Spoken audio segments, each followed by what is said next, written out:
Everyone sees the creative failure that Andrei Tarkovsky came up with on Mirror. Overall, the director created an utterly subjective work in conception and mood, mannered and artificial in its cinematic language, and highly incomprehensible. Mirror constitutes an example of obvious artistic failure. Or so reads the letter sent to the Central Committee of the Communist Party by Boris Pavlyonok, therefore justifying the inconspicuous theatrical release of Mirror in limited copies. As disclosed in Part 1, Mirror was not well received by the production company, nor by the state authorities, and not even by a considerable portion of the general audience. A female civil engineer from Leningrad wrote to Tarkovsky saying, "I saw your film, Mirror. I saw it through to the end, despite the fact that after the first half hour I developed a severe headache as a result of my genuine efforts to analyze it, or just to have some idea of what was going on, of some connection between the characters and events and memories." From Kaliningrad, an equipment engineer clearly disappointed wrote, "Half an hour ago I came out of Mirror. Well, comrade director, have you seen it? I think there's something unhealthy about it. I wish you every success in your work, but we don't need films like that." Another engineer, this time from Sverdlovsk, was particularly annoyed. "How vulgar, what trash, ugh, how revolting. Anyhow, I think your film is a blank shot. It certainly didn't reach the audience, which is all that matters." Clearly the film did not resonate with many people, and in the aforementioned instances, people took it as convoluted, impenetrable, corrupting, useless, frivolous, and empty. One is naturally bound to ask, nevertheless, if the problem might lie not in the film, but perhaps on the viewers themselves. Tarkovsky says in Sculpting in Time that anyone who wants can look at my films as into a mirror, in which he will see himself. When the conception of a film is given forms that are lifelike, and the concentration is on the effective function, then it is possible for the audience to relate to that conception in the light of individual experience.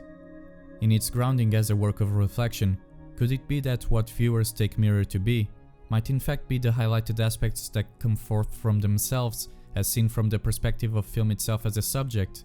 Not only that, but since Tarkovsky's films are shaped by this unique language that attempts to reach the viewers not through trivial storytelling technique, but instead aim for an emotional confluence expressed beyond words and schematics, and therefore are not bound to conventional cinematic understanding, can one perhaps argue that conventional criticism towards it can only be as valid or useful as attempting to fetch water with a sieve, to use a simile by Anthony the Great? Regardless of whether one believes Mirror to reveal one's own true face by the confrontation with it, or that the film is impervious to commonplace judgment, one can still objectively refute the critique of the first letter by the civil engineer from Leningrad that complained of the film's unintelligibility. That shall be the purpose of the part 2 of this in-depth analysis, which will address the film's story and aim to disclose how the entire narrative is linked in an arguably subdued and circumspect manner that is nevertheless coherent and apprehensible by any viewer.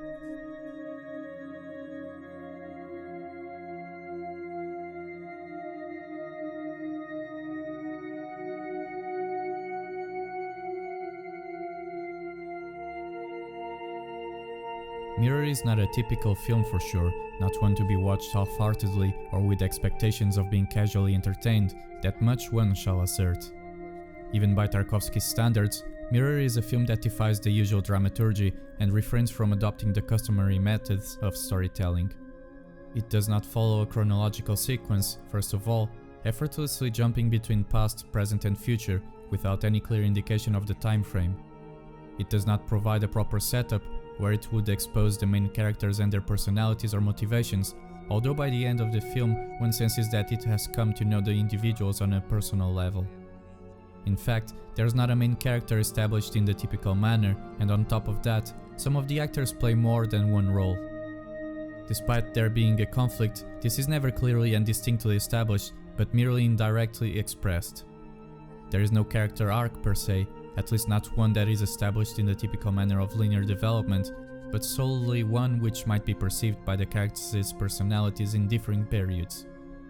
There is barely any action, from a physical standpoint particularly, though the film presents many episodes of more or less unspoken, touching emotional depth.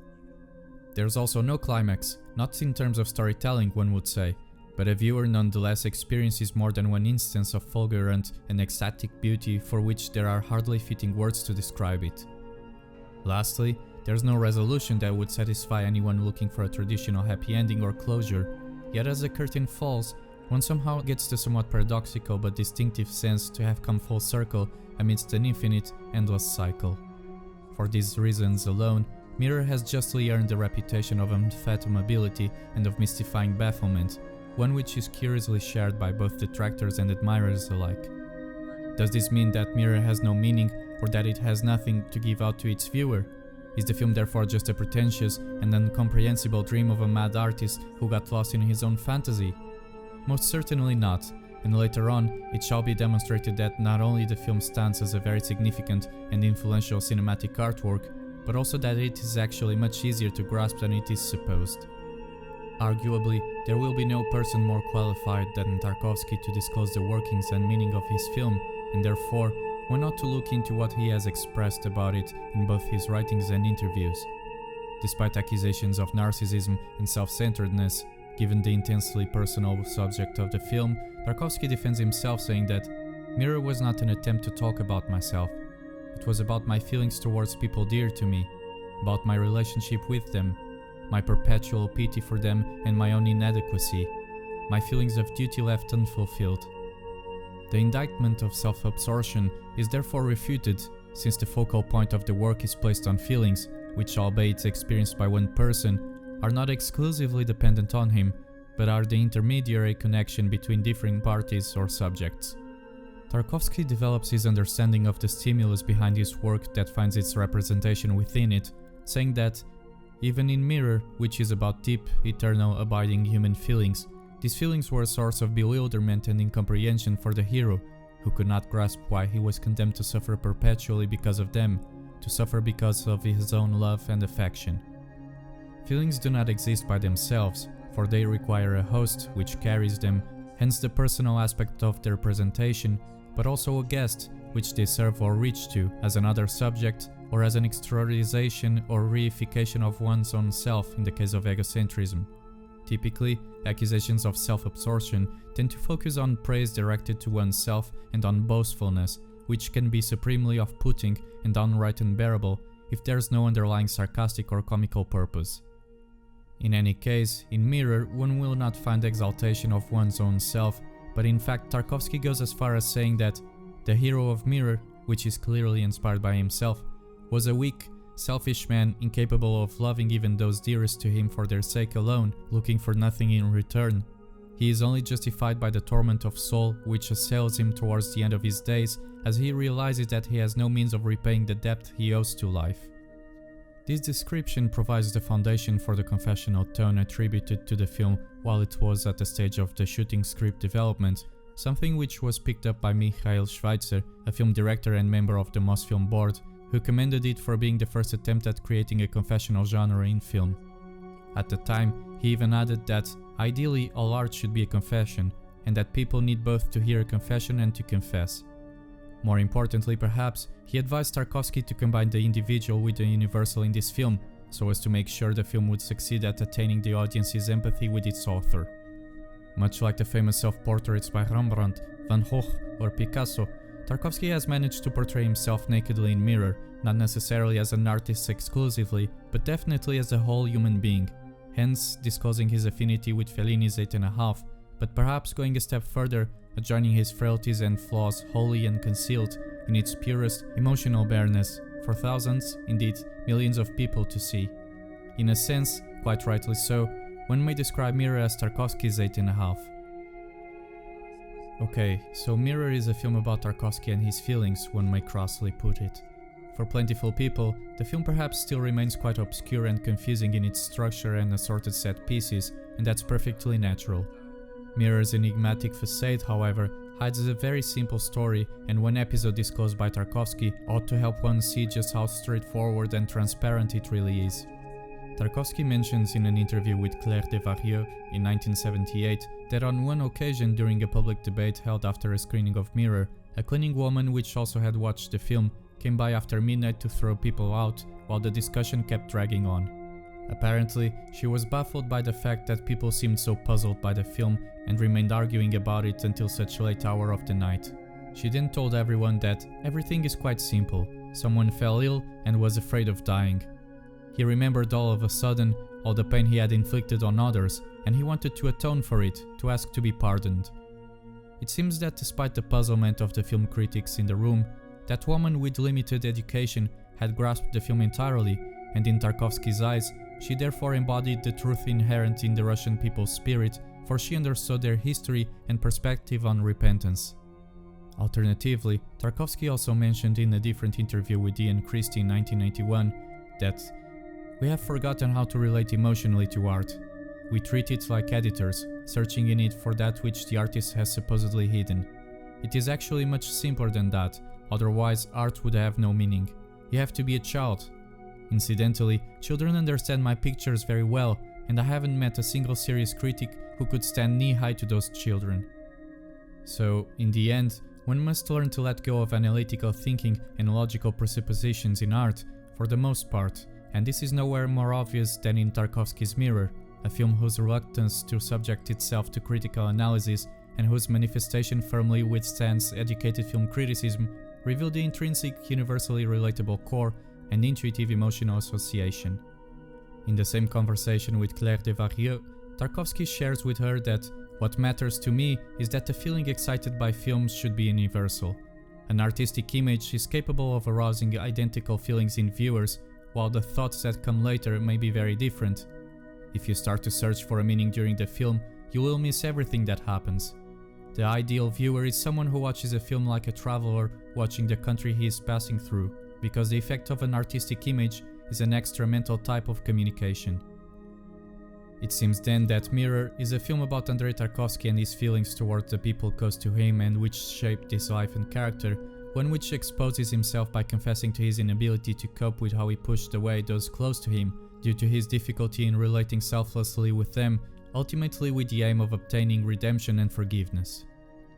This is all fine and well, another still very large group of viewers will say, but how is one to ascertain that with such a bewildering array of doubtless beautiful but seemingly unconnected and undecipherable images? An argument could be made that maybe one has to be Russian or at least be acquainted with Russian culture and history to a considerable degree to determine such meaning from the film, and to an extent, being informed in regard to Russian spirits, arts and past will help decode some of the layers and references in the film. Still, it is doubtful that one requires all of that to acknowledge the plot and its main elements, for otherwise, Mirror would hardly have the same appeal that it continues to have nowadays, regardless of one's origin and nationality, and the film surely would not have obtained the international recognition it has today. Here's a very basic summary of the film then, that highlights the main frame of the story. The film starts with Ignat in present day, turning on a TV set, which then plays a healing session of a stutterer by a speech therapist. One shall learn later that Ignat is Maria and Alexei's son, Alexei being the hero of the story, and which is a thinly veiled version of Tarkovsky. Reaching the end, the opening credits follow, which are then succeeded by the scene in the countryside with Maria, happening before the war.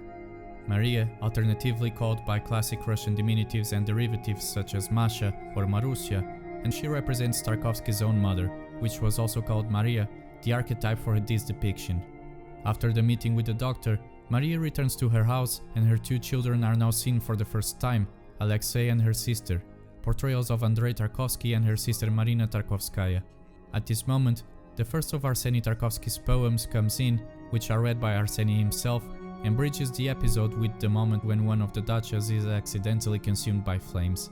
What follows is a dream sequence, the first time the spectator is given a glimpse of a reoccurring dream from the narrator, and this scene is ascertained by observing first a child Alexei asleep on the bed, and the insertion of monochrome footage, as well as by the oniric and ethereal nature of the scenes. This is also the first time Alexei's father is seen, and in interaction with Alexei's mother, Maria, who is seen in past and present illustration through a mirror reflection. The dream is interrupted by a phone call, and it is Alexei himself who wakes up and picks up the phone, with a call from his mother, which he was just dreaming about. This is naturally happening in the present, but Alexei's mother conversation directs the narrative towards the past, with her mention of her late colleague Lisa and their work at the printing station. Hence why the plot now once again follows Maria into the past. Although this scene is dressed in black and white fashion like Alexei's dream, this is clearly a recollection of Maria from before the war, by the time she was working in the city. Maria is concerned that she might have left a typo pass for the upcoming edition, but after double checking, she returns to her department, accompanied by the second of Arseny Tarkovsky's poem. It's at this point that Lisa, the friend mentioned to Alexei to communicate her death in the present day, comes into the picture, berating Maria for her attitude to life, which leads her to move away and hide in the showers. While in there, she recalls the previously witnessed fire at the dacha before the plot moves again back to the present. Now, one meets for the first time Alexei's wife, Natalia. While Alexei mentions the similarities between her and his mother Maria, Margarita Terehova indeed plays both roles, but Natalia's demeanor and personality is made extensively different, for Maria seems humble, compassionate and patient, while Natalia comes off more as proud, restless and self-assured. The resemblance allows Alexei to recall a scene from his past in the countryside with his mother before returning to present day. At some point, Ignat comes into the picture and they are further interrupted by the Spanish man next room, excitedly reminiscing about bullfighting and flamenco, two iconic cultural features from their country. Spanish Civil War footage is played, and it surreptitiously gives place then to images of significant moments in Soviet history at the time. The launch of stratospheric balloons and of successful Soviet aviator Valery Chkalov's reception at Moscow after flying over the North Pole. The film returns to present day, with Ignat shuffling a book on Leonardo da Vinci before Natalia leaves the apartment hurriedly. Ignat comes across two unnamed women that are never fully explained and leave just as they appeared after Ignat opens the door to his grandmother, Maria, though both fail to recognize each other. Shortly afterwards, Alexei calls the flat and speaks to Ignat about love, mentioning one girl for which he had a crush when he was younger. The viewer is now transported back to Alexei's youth, a time when he was infatuated with the redhead girl and which occurs amidst the World War II, with Alexei being played by the same boy actor that plays Ignat.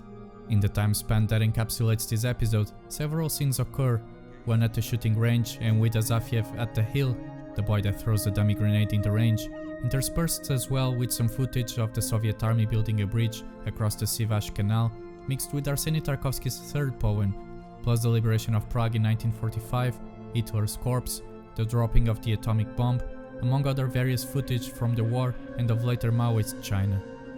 By the time it ends, the audience now faces the return of the father after the war has ended.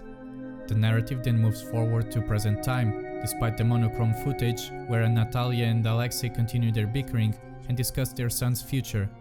Alexei talks then about the dream that has been haunting him, in which he is kept from entering the house where he lived with his family in his boyhood. He reminisces about that time, as the images alternatively show his remembrance and his dream sequentially. After the dream ends, the film proceeds in the past, during wartime, as Maria visits the doctor's wife in an attempt to sell some jewelry, a period fraught with harsh difficulties. While in there, Maria is overcome by the abode's ostentation and the family's welfare, and while in a sort of daydream remembrance, she eventually decides to leave the dacha, forfeiting the business she had in mind.